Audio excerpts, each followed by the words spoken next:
Hello guys, मैं आपके सामने कुछ क्वेश्चंस लेकर आया हूं जो एग्जाम की दृष्टि से काफ़ी इंपॉर्टेंट्स रहेंगे। चलो स्टार्ट करते हैं पहले प्रश्न पर। Ajanta caves include painting and sculptures related with. Ajanta की गुफाओं में पेंटिंग और मूर्तियां शामिल होती हैं। पंचतंत्र में शामिल है, या जातक कथाएं में, या मुगल काल में, या हड़प्पन काल में। सबसे पहले पंचतंत्र की बात करें तो ये इन्होंने लिखा है विष्णु शर्मा ने। विष्णु शर्मा ने क्या लिखा है? पंचतंत्र लिखा है। ये एक क्या है? कहानी है, कहानी। ऐसे ही जातक कथाएं ये किससे संबंधित हैं? तो यह है बौद्ध धर्म से संबंधित है। किससे? बौद्ध धर्म से। और बौद्ध धर्म की जो स्थापना करी है वो किसने करी है? तो ये करी है गौतम बुद्ध ने। गौतम बुद्ध के बचपन का नाम क्या है? तो इनके बचपन का नाम सिद्धार्थ। और इनके पिता का नाम क्या है? सुद्धोधन। इनकी माता का क्या नाम है? तो इनकी माता का नाम है महामाया।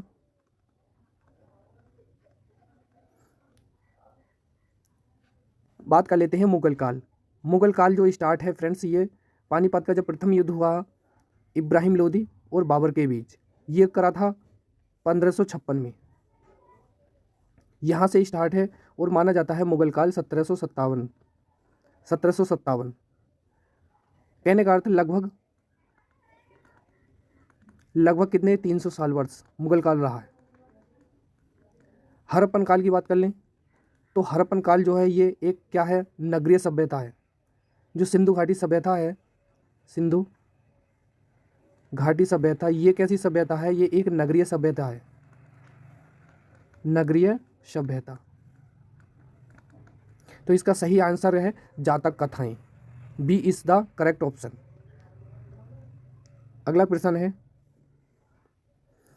विच type of volcanic eruptions has caused Deccan traps formation in India. भारत के दक्कन टैप की सेल समूह किस प्रकार की ज्वालामुखी उद्गार का परिणाम है? पहले ऑप्शन पर है सिल्ड, दूसरे पे प्रभा, तीसरे पे मिस्र और चौथे पे है कुंड। तो ये दक्कन ट्रैप जो है, यहाँ जो शैली है, इस समूह को क्या कहा जाता है? तो इसे कहा जाता है प्रवाह। प्रवाह क्या? फ्लड, बाढ़ से संबंधित है। बढ़ते हैं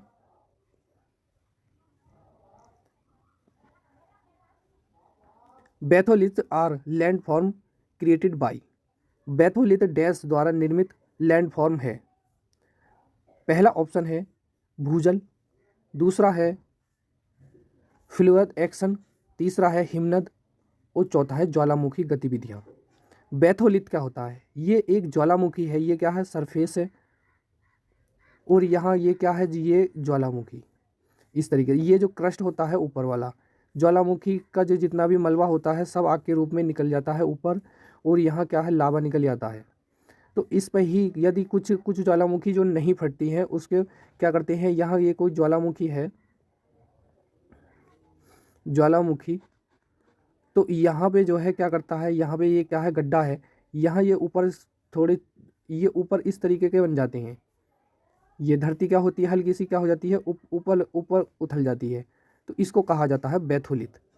बैथोलिथ। तो इसका सही आंसर है किसके कारण होता है? तो ये गतिविधियों के कारण होता है, ज्वालामुखी के। तो इसका 4 option is the correct option हो जाएगा। Among the tax revenue of the union government the most important source is. केंद्र सरकार के कर राजस्व में सबसे महत्वपूर्ण स्रोत हैं। अब देख लेते हैं इनकम टैक्स है, या करप्शन टैक्स है, या यूनियन एक्सरसाइज ड्यूटीज़ है, या कस्टमस ड्यूटी है। तो ये केंद्र सरकार जो कर लगाती है वो किसके अधीन लगाती है? केंद्रीय उत्पाद शुल्क पर। जो केंद्र के तहत जो उत्पाद आते हैं उन पर जो टैक्स लगाती है वो कौन लगाता है? केंद्र सरकार लगाता है। अगला प्रश्न है Montreal protocol is concord with. Montreal protocol जो है वो किससे संबंधित है? तो illegal trade of wild life से, दूसरा है मेरीन पॉपुलेशन से, पोल्यूशन से, या एक्सेस टू इंटरनेशनल वाटर से, या फिर ओजोन लेयर डिप्लेशन से। तो मॉन्ट्रियल प्रोटोकॉल जो हुआ था ये हुआ था 1763 में। 1763 में एक समझौता हुआ था, मॉन्ट्रियल प्रोटोकॉल के नाम से जाना जाता है। ये क्या था?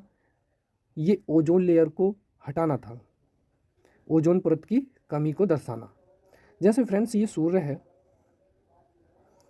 सूर्य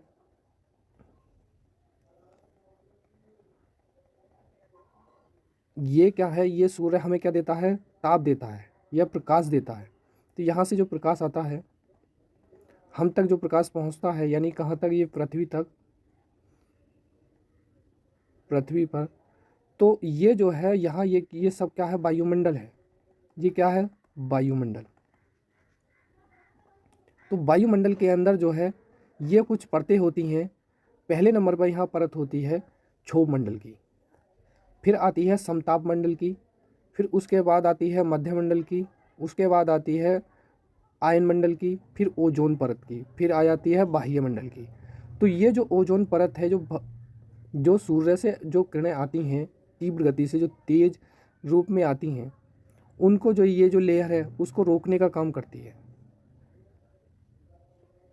जब उसे रोकने का काम करती है तो उससे क्या है, यदि ये लेयर अगर डैमेज हो जाए तो सीधी डायरेक्ट जो है प्रकाश हम तक आएगा तेजी से, और वह हमारे शरीर पर पड़ेगा। तो हम उससे क्या नुकसान होगा? उससे नुकसान होगा फ्रेंड्स, हमारी जो त्वचा पर जो है कैंसर बना देगा।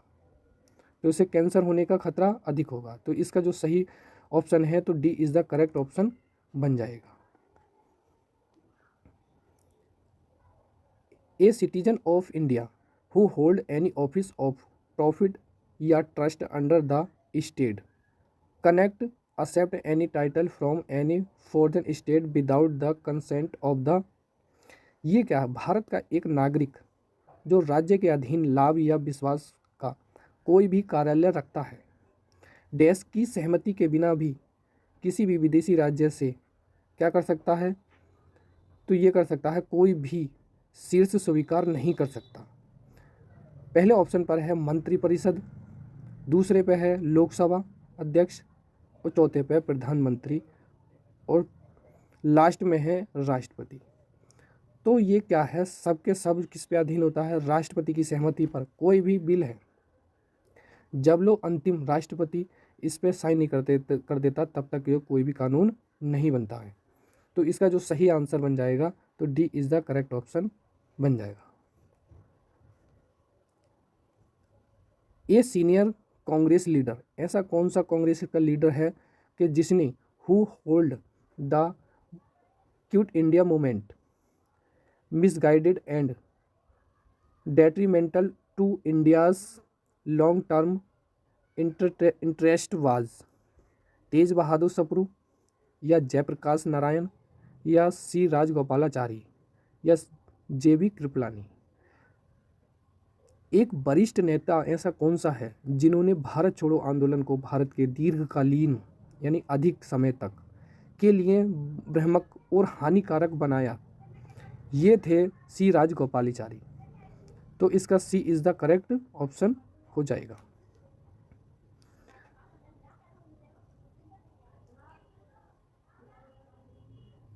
Which of the following rocks is different from the remaining 3 on the basis it's mode of organ? निम्नलिखित में से कौन सी चट्टान अपनी उत्पत्ति के मोड के आधार पर शेष 3 अलग चट्टानों से हैं?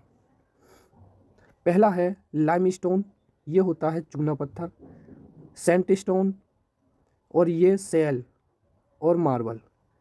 देखो ये क्या है, चूना पत्थर और सैंडस्टोन और साल, ये तीनों के तीनों क्या है? अवशेष हैं, सड़े गले अवशेष जो होते हैं, जो ज़मीन के नीचे हजारों वर्ष पहले दब जाते हैं, उनको क्या कहा जाता है? अवशेष कहा जाता है। तो इनसे जो अलग है, क्या पूछ रखा है? रॉक्स ऐसी कौन सी है जो डिफरेंट अलग है रिमेनिंग इन 3 बेस पर? तो इसका जो सही आंसर है, इसका आंसर बनेगा डी, मार्बल बन जाएगा। तो D is the correct option. Sharda act is related with, child marriage से है संबंधित, या विडो रीमैरिजिंग, इंटरकास्ट मैरिज, या पॉलीगेमी? जो शारदा अधिनियम है ये बाल विवाह से संबंधित है, बाल विवाह से। तो इसका सही आंसर क्या बनेगा? A is the correct option हो जाएगा। Among the tax revenue of the union government the most important source is, ये क्या है, केंद्र सरकार के कर राजस्व में सबसे महत्वपूर्ण स्रोत क्या है? तो इसका यही आंसर है, ये केंद्रीय उत्पाद है, यूनियन एक्सरसाइज ड्यूटीज। तो इसका C is the correct option हो जाएगा। According to the census of India 211 the child sex ratio of the India is dash. जो भारत की जनगणना 2011 में हुई, तो उस समय जो भारत का लिंगानुपात है वो कितना है? तो इसका सही आंसर है 920। तो ए इज द करेक्ट ऑप्शन हो जाएगा।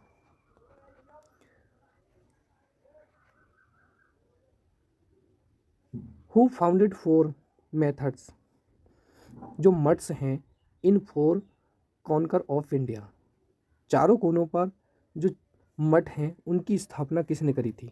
तो पहले ऑप्शन पर है शंकराचार्य ने, दूसरा रामानुजनाचार्य ने, या बुद्धा ने, या विवेकानंद ने। तो चारों मठों की जो यात्रा है, मंदिर बनाए हैं वो शंकराचार्य जी ने बनाए हैं। तो पहला option is the correct option बन जाएगा। अब ये 4 मठ हैं, ये आता है सबसे पहले नंबर पर केदारनाथ, दूसरे पे है बद्रीनाथ,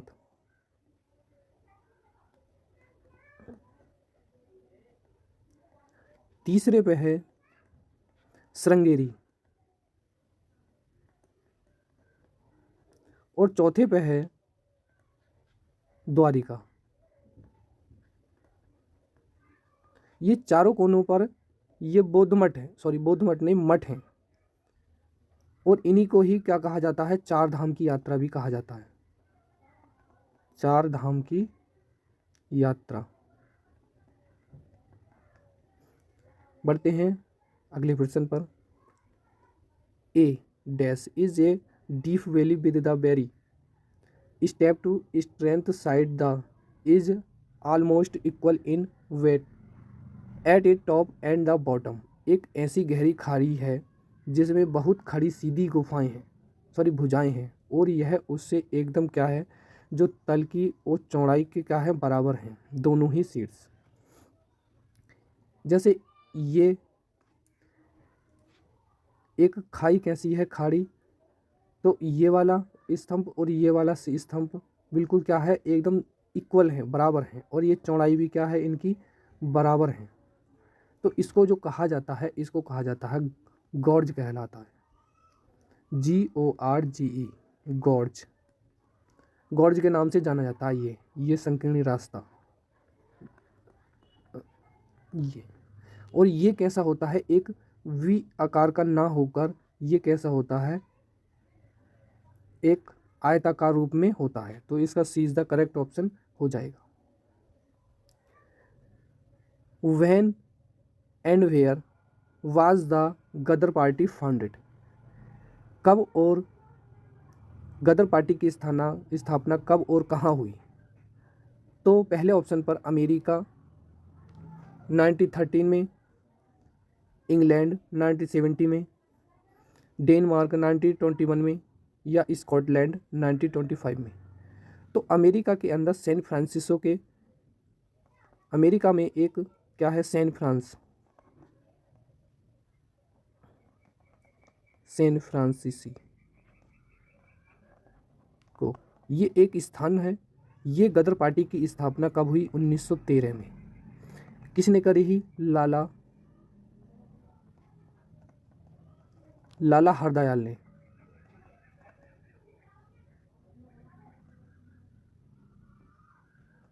लाला हरदयाल ने गदर पार्टी की स्थापना करी है। भारत में गरीबी रेखा का आकलन करने के लिए समय समय पर नमूना सर्वेक्षण कौन करता है? तो नीति आयोग या ये नहीं करेगी, नीति आयोग तो क्या प्रधानमंत्री होता है, इसका अध्यक्ष। CSO केंद्रीय सांख्यिकी संगठन है, ये गरीबी रेखा के का आकलन नहीं करता है। तो कौन करता है? तो ये करता है NSSO। तो इसका सही आंसर बनेगा C is the correct option हो जाएगा। Who is the first female एम्यूज to climb Mount Everest. Mount Everest पर चढ़ने वाली पहली महिला MUC कौन है? MUC क्या होता है? ये अपंग होता है।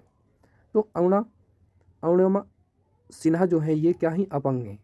तो माउंट एवरेस्ट पर चढ़ने वाली सबसे पहली महिला MUC कौन है? अरुणिमा सिन्हा। और माउंट एवरेस्ट पर चढ़ने वाली सबसे पहले जो चढ़े गए थे तो ये चढ़े थे 1953 के अंदर। नीली क्रांति का नेतृत्व निम्नलिखित में से किसने किया था? तो ऑप्शन की तरफ बढ़ते हैं। बुधु भगत एवं झिंगारी मानकी, दीनबंधु मित्रा एवं मधुसूदन दत्त, बिरसा मुंडा एवं गया मुंडा, दिगंबर बिश्वास एवं विष्णु चरण बिश्वास। तो इसका जो नीली क्रांति का जो नेतृत्व करा था ये करा था दिगंबर बिश्वास एवं विष्णु चरण बिश्वास ने। तो D is the correct option बन जाएगा।